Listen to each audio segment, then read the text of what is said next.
Hi kids, welcome back to Babylon 5 Binge Along. I have just watched disc 4 of 6 on season 2. This is episodes 13 to 16 inclusive. And as usual, got a lot of notes, one page per episode. I'm going to go through it. Before we get started, thank you to everyone who's recently joined. I know I've had a handful of 4 or 5 new subscribers. Welcome. I hope you find something of interest, whether it's the Babylon 5 stuff, the build stuff, the film and TV stuff, the Doctor Who stuff, the Big Bot Bash, and all these other things. Plenty coming up, plenty to do. But I'm hoping this is not going to be a super long video. I'll try my best to get through it quite quickly. So I'm going to race through 4 episodes of Babylon 5, Season 2, episodes 13 to 16. Okay. Episode 13 is called Hunter Prey. John and Susan Ivanova go to Bay 13 to see a weird Vorlon CGI ship. Basically, it's Ambassador Kosh's ship, and it's the green, sort of organic-looking thing with a Rorschach texture that's constantly changing. It's all mysterious, and only he's allowed on there. So this is a kind of a Kosh episode. It's 22. Oh yeah, a little note at the start. The opening crawl says the year is 2259. In season 1, Sinclair says it's 2258, and the place is Babylon 5. So in season 3, will it be 2260? Does it go up a year every season? We'll find out. Guest star Bernie Casey. He's one of those guys who you've seen him in so many things. I'll probably put a list up of all the things he's been in because he's just got that face. You know, he's like, yeah, he's in loads of stuff. Very long career. He plays a character called Cranston. So basically, the president's personal physician is on the run. Before we get into that, I did notice that I kind of want to appreciate the set design on Babylon 5. I know I've slagged it off in the past saying there's wallpaper and stuff, but for what was a limited budget show, they get a lot of mileage out of those sets. They, every turn is another angle and whatever, and it's like, I'd love to see if there's a plan. I have to look online, see if there's a plan of all the shooting sets, because there's so many different things. There's even areas you haven't seen before, but maybe you have, and they've been relit, etc., redressed, which would make sense. But very impressive. What have we got here? Right, so a lawyer woman comes in, attorney, and she warns Sheridan. So apparently the president died in this accident, and Dr. Jacobs, who is the physician on the run, knows he wasn't ill at all, which was very convenient. So Dr. Jacobs is played by a British actor whose name I will put on screen. I'm sure I've seen him in a few other things, being British. Yeah, there's a line here. Basically, I think it's the attorney woman says to Sheridan, you got to do this, don't do this, don't do this, and do that. And he turned around and goes, fine, no problem. You want mayo on that? Which is a really 20th century line, but it's very funny. What have we got here? Yeah, we've got a guy called Max, who's basically a cross between The Undertaker from wrestling and Steven Seagal. And he's a kind of underworld thug. So they capture Dr. Jacobs. And before they sort of start robbing him, Jacobs says, I'm willing to pay whatever you want. And he goes, no, we want your stuff. And then when he gets the stuff, he says, oh, this watch will fetch a few credits. And you're like, he just offered to pay you anything you wanted to let him go. So you would have made a lot more money from letting him go than actually robbing him of the few trinkets he has. It's just silly. Yeah, he says, Jacob says, I'll pay any price. And in the end, it's like, this'll fetch a few credits. Okay. There is something that happens that looks like a glitching screen.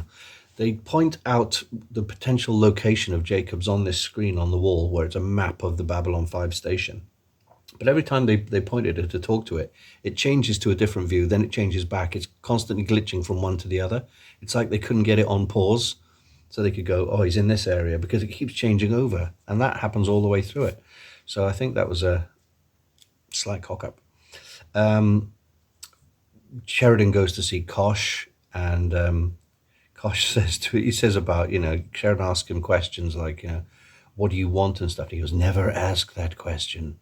It's a very mysterious thing. And Kosh says he will teach Sheridan.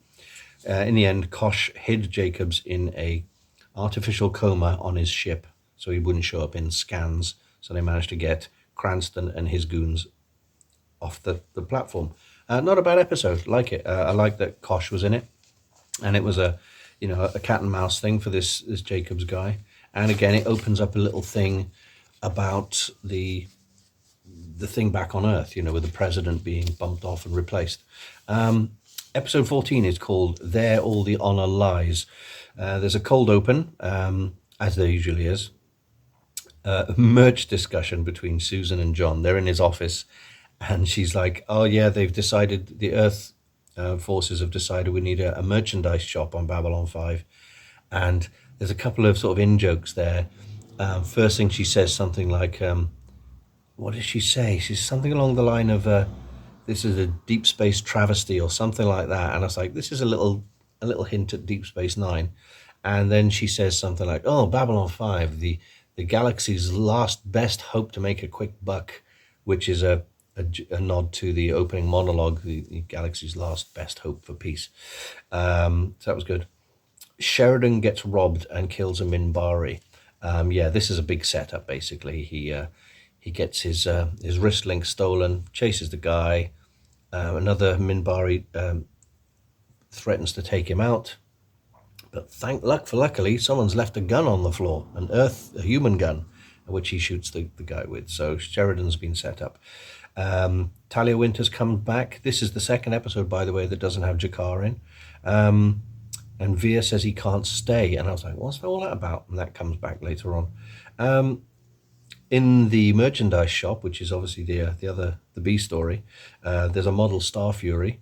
And there's some other models, there's a model of Babylon 5, which is really rushed together. It's like made out of bits of wood. It's not very good. And some 12-inch dolls of all the characters. And I wondered if that was available merchandise, but I've been told by my friend Glazy that there is no such Babylon 5 12-inch figure range, but they're quite nice. Sheridan again is referred to as Star Killer, which is another Star Wars kind of wink. There's a nice little human alien mask thing. So Ivanova's wandering around the merchandise shop looking at all this stuff, and there's an alien in front. There's a guy in front of her. He goes, how much? And she goes, how much is what? And then the camera sort of pans away from the guy and looks at a mirror as he's taking off his human mask, and there's an alien underneath wearing a human flesh mask. But it was a nice kind of, we'll do the changeover in the mirror thing. So it's like almost like a Texas switch. Lesson from Kosh. Yeah. We got to go before that. What's that? Something goes to trial. If it goes to trial, John may have to step down. Yeah, so it sounds like a thing to get rid of Sheridan. Lesson from Kosh. John goes to see Kosh, and Kosh takes him to a very darkened area, and the down below, not the upside down, and it's very reminiscent of Luke's Dagobah tree cave scene in Empire Strikes Back. It's like, you're going in there on your own, the door locks behind him, and he's like, oh, is this going to be scary? Is this going to be good? And he has some trippy experience with a bunch of monks, and he comes back saying, it was just beauty, it was amazing. And it's like, we're none the wiser. So it's a little bit of they tend to throw a lot of mysticism in with Kosh, and they don't explain it. He says it's beauty in the dark. I noticed two characters have said things like, are you done? Or I'm done. And I think Linnea says it as well. And you think, well, done is an Americanism. In the UK, we say finished. So it's like if someone stops eating and says, you go, what's up with you? I'm finished. We don't say I'm done. We very rarely say I'm done. We usually say I'm finished. So to have aliens say, I'm done, is an Americanism, and I think it should be. I can understand that they're played by American actors, but maybe they should say, I have ceased eating. I am satisfied with the information rather than I'm done, If they come from Earth and they're American, I can kind of understand it. It's getting really sunny here, which is nice. What have we got? Linnea cuffs out Zach Allen. Linnea's and the Minbari have this martial art where they all do that. Whoa, whoa, whoa. What are they going to do? Like, anyway. So Linnea cuffs out Zach Allen. I don't like Zach Allen. He's just a sort of fill-in guy. And Londo and Sheridan, yes, they have a chat. And it just reminded me that both Peter Jurasik, who plays Londo, Bruce Boxleitner, who plays Sheridan, were all both in the first Tron movie in 1982. Boxleitner playing Tron and Peter Jurasik playing, I think his name is Crom, actually. I'll have to look that up, but he's in the game he plays with, what do you call it? Jeff Bridges, I think he plays that game with him. Anyway, what's next? Earth Lawyer Woman is not really used. Yeah, she was used at the start, and then she sort of makes an appearance at the end, and that's the point of that. So she's a plot device. So they get, this is the old, basically, we'll bring the bad guy into a room where he thinks he's alone. We get him to confess his part in the murder, and then the door slides back and goes, haha, we heard everything. So that's how they catch him, hiding and eavesdropping. And the epilogue is really funny. It's the only time in this episode we get to see Robert Rusler's character. He's Warren Keffer, the guy from Weird Science. He's flying in his Star Fury, and all of a sudden the window gets hit with a teddy bear, which has got a John Sheridan baseball shirt on. And it's like, that's a lot of work for just a gag. But he's like, oh, what was that? And then it just slides off, because Sheridan has obviously chucked it out an airlock, which is quite funny. Right. Episode 15, we're doing well. Is called And Now for a Word. This is a concept episode, and it's framed within a TV program, like a news expose documentary type thing. So the entire thing, it feels very Paul Verhoeven Starship Troopers, which you're watching a TV presentation on 32 hours or 36 hours on the Babylon 5 station. So the cold open is a news bulletin. They do mention that the Babylon 5 is orbiting in the system of Epsilon Eridani, which is the planet that I used for Offworld. But I picked the name Epsilon Eridani without having seen Babylon 5. I just looked online and said, well, what's a relatively close in terms of light years planet? And it turns out that Epsilon Eridani was used in the Orville quite a bit as well. Anyway, what's it called? ISN, is that something, interstellar news, something like that? The crew are on Babylon 5. A Narn vessel attracts a Centauri transport, claiming that it was carrying weapons. Jakar is finally back, and he's not very happy as usual. Tensions between Jakar and Londo, because they are basically, Londo's like, we're not carrying weapons, what are you talking about? And the thing is, you can't trust the Centauri at all, because they were carrying weapons apparently.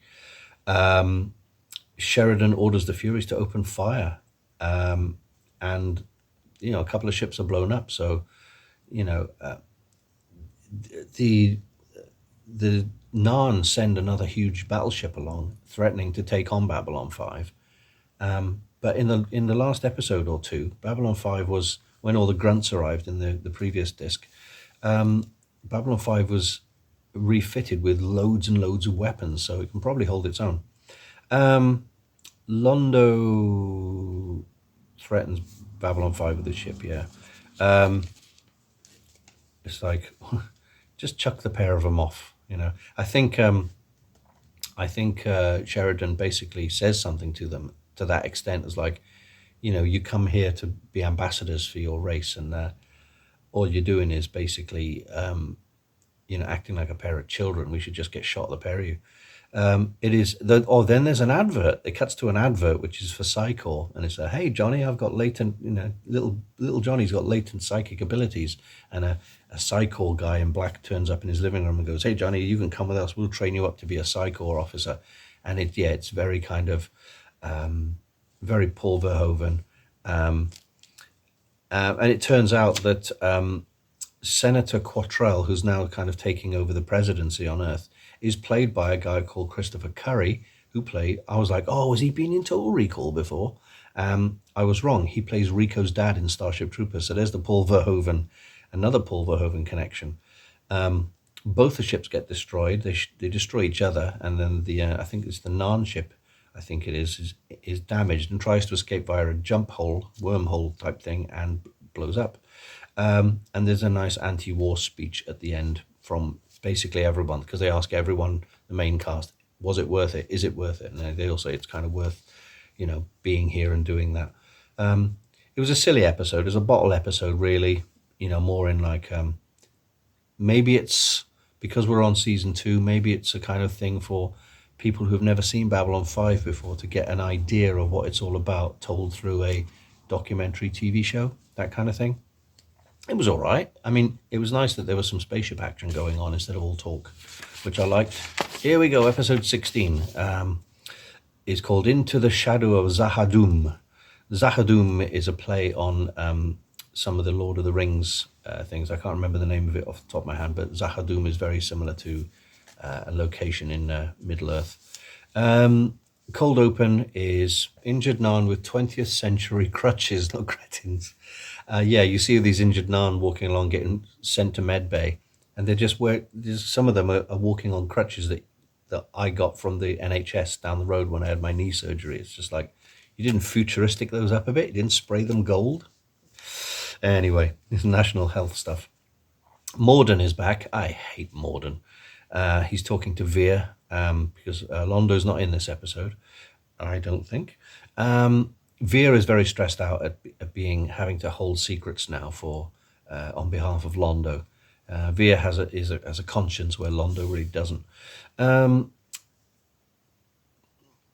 Veer does basically stands up and does the almost walk away thing and says something right at the end. He talks about how he said, one day, Morden, I'm going to be there to see your head decapitated and put on a pike, and I'll walk up to you and go, hello, like that. And that's basically the thing I've been pointing out in the writing, where somebody walks away from at the scene and sort of comes back and says, and one more thing, there's always a tagged on little bit at the end. Morden is ID'd by Garibaldi on the Icarus ship, which was the ship that exploded, killing Sheridan's wife, Anna.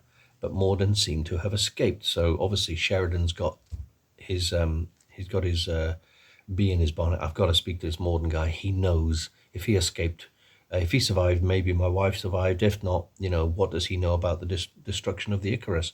The Icarus is probably, I'm guessing, a nod to the spaceship that Charlton Heston flew in the first Planet of the Apes movie. That was the Icarus as well. Doc is tired. Ivanova relieves him of duty. Yeah, he's doing the whole, I haven't slept for 36 hours. So she says, that's it, this is an order. Go off and get some sleep and have some food. Morden gets caught. The doctor says he's a foundationist. They have a quick talk about religion and why they do what they do, him and Susan. And he says, I'm a foundationist. She said, that's a relatively new kind of belief system. And I think foundationist is a little nod to Foundation Imaging that did the special effects, the CGI in the show. Garibaldi resigns, hands in his gun and badge, because he can't handle what Sheridan's doing by detaining Morden for, without cause and without charges, showing that Garibaldi is a man of morals.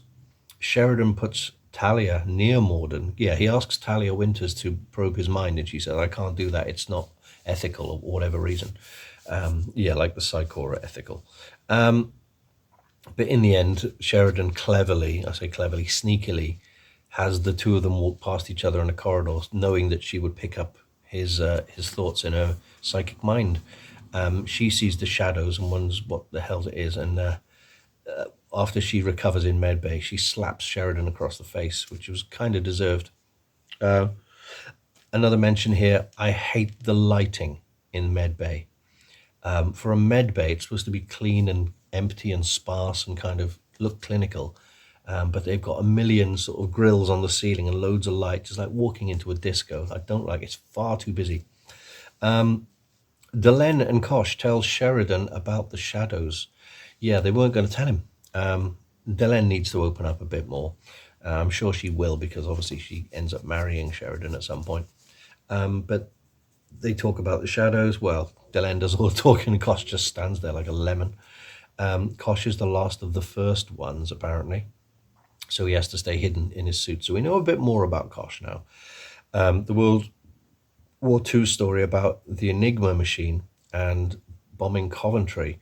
They tell that story. Sheridan tells a story about Coventry being sacrificed by Winston Churchill. Otherwise, it would give the knowledge to the Germans that the Brits have decoded the Germans' secret code language. So Coventry was basically a sacrifice, a casualty that they had to let go.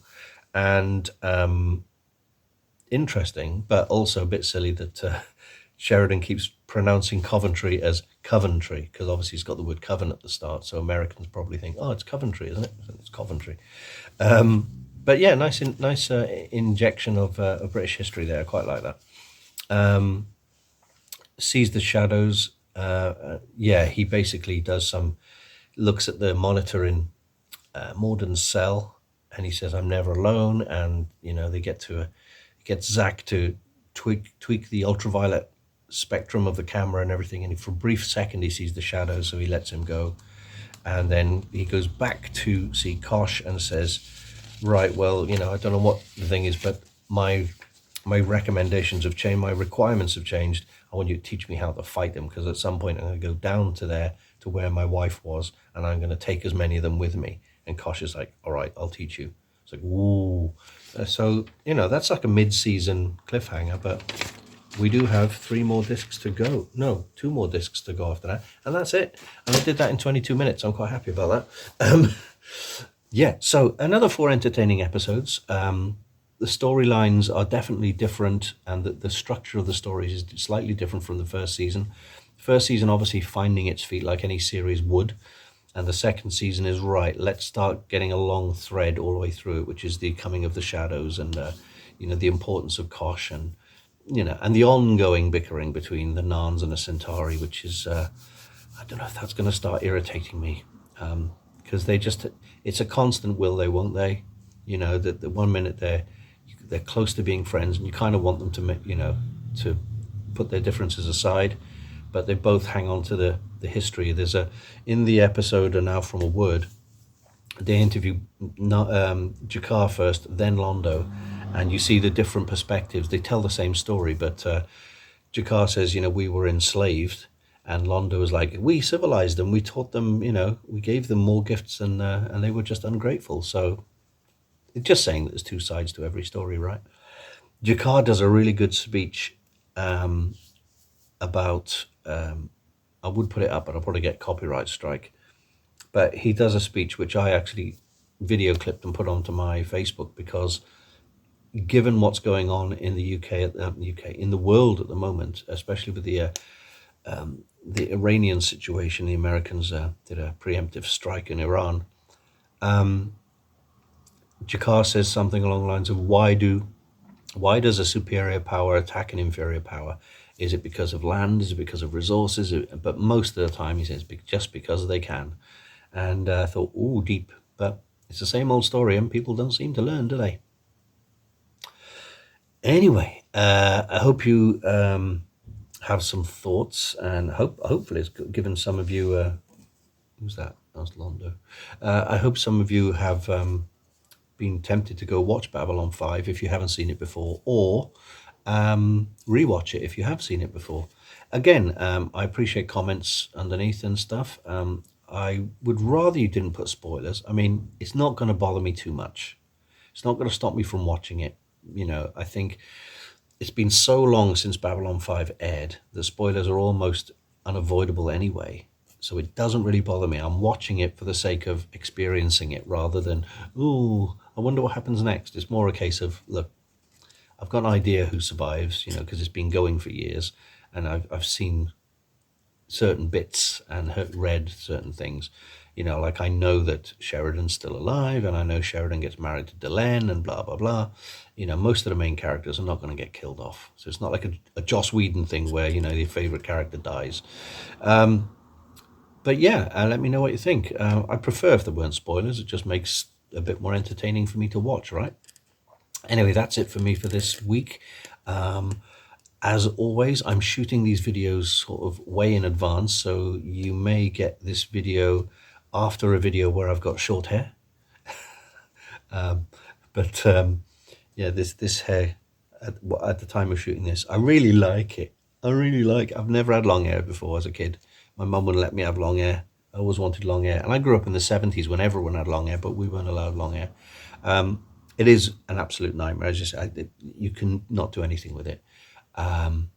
But it has to go, I think. I have to go back to being a little bit neater. So maybe I've had my hair cut in the timeline of you watching this video. Oh, I don't know why I'm talking about my hair.